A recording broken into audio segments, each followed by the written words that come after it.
Perfect Dark is broken. A true masterpiece when it was released in the year 2000, Perfect Dark was technically leaps and bounds ahead of its predecessor Goldeneye 007. However, while Goldeneye was relatively simple in its mechanics and level designs, it was extremely robust in that it has forced speedrunners for the past 20 years to play out levels, for the most part, how they were intended. Perfect Dark, on the other hand, with its multiple storied stages and increased freedom of movement, combined with some poorly constructed boundaries, has allowed for some pretty creative ways to proceed through levels. While an exhaustive list on all of the game-breaking exploits speedrunners have discovered over the years would be too long for this video, here are the top 5 biggest skips ever found in Perfect Dark speedrunning.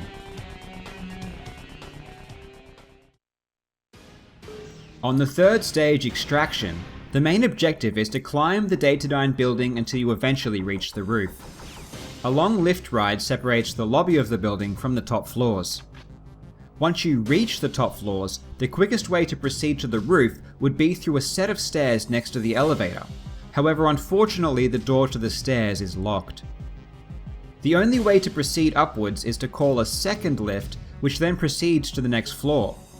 Our quickest path is again blocked as we're forced to take a detour around this floor until we can finally get back to the stairs to continue. In June of 2001, a runner by the name of Paragon X9 discovered that you can actually open the locked door from inside the first elevator. This is because while the door is locked from one side, it is not locked from the other.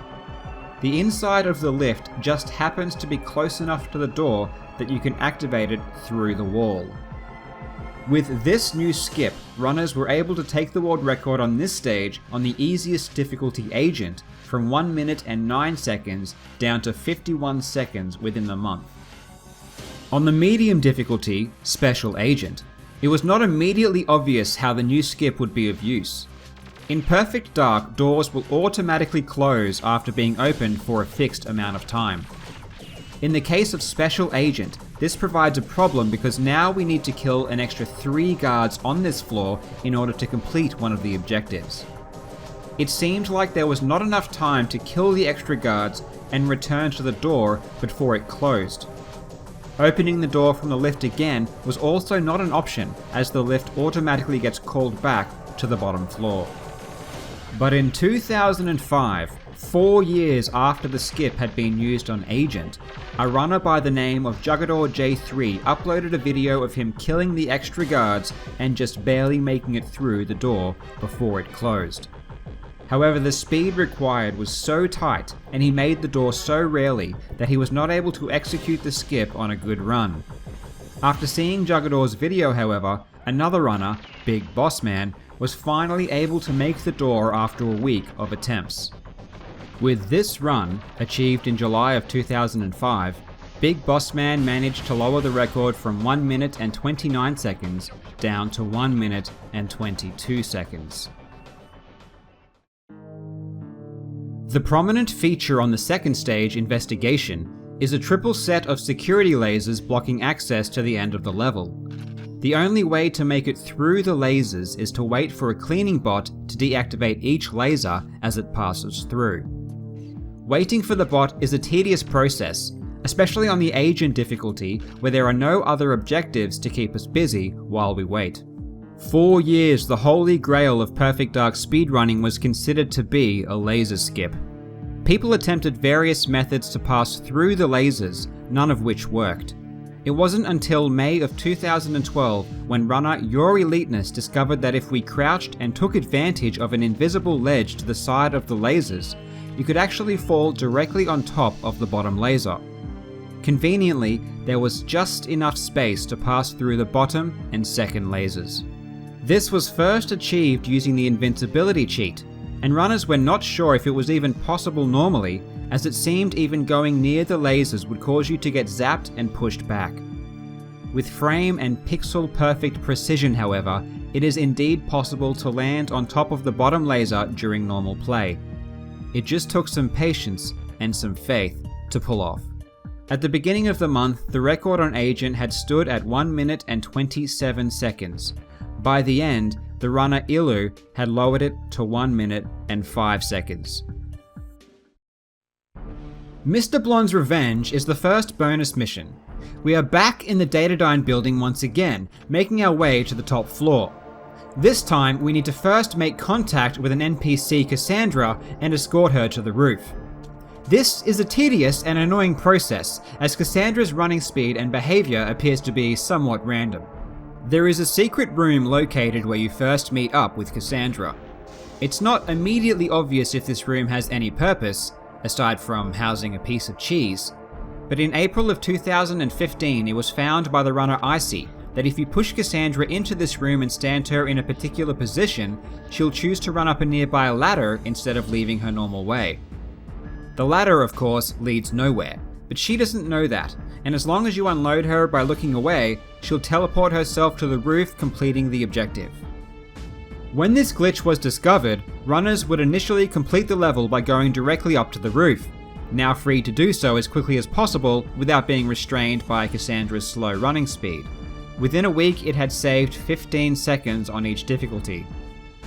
On the Special and Perfect Agent difficulties, it is also an objective to plant a bomb in a lift on the bottom floor of the building. Icy also realized that the level will end when the bomb is detonated. This was theorized to be faster, as you can use the ladder in the secret room near the rendezvous with Cassandra to glitch out of the building and land on top of the lift. The only issue was that you were killed when the bomb was detonated. In early May of 2015, Trey, aka Hotdog, uploaded videos of new world records for all 3 difficulties after discovering that if you fall through the wall behind the lift, you can survive the explosions. And while planting the bomb on the easiest difficulty isn't an objective, the bomb can still be placed and detonated to end the level. By the end of May, a further 10 seconds had been saved of each difficulty. Deep Sea is a different type of level to the others. Generally, as difficulties get harder, the game adds in more objectives, but the levels themselves don't really change. In Deep Sea, on the other hand, vast portions of the level are completely changed in each difficulty. Some sections become exclusive to a particular difficulty and cannot be reached on the others. The level itself isn't really changing though. All 3 difficulties start the same, but they diverge at a teleportal that your companion Elvis activates early on. Once through the teleportal, you are placed at different locations in the level depending on the difficulty, and while the other sections cannot be reached, they are still indeed there. We can actually see these other sections using the zoom function on the weapon Elvis gives to us midway through the level. It can see through walls, and the zoom strength is quite high, allowing us to see many inaccessible hallways and rooms. This will become important later. Now I must explain the second objective, disable Seton Mega Weapon. On Agent and Special Agent, this objective is completed by your companion Elvis. Elvis will use terminals to disable the weapon while you protect him from hostiles.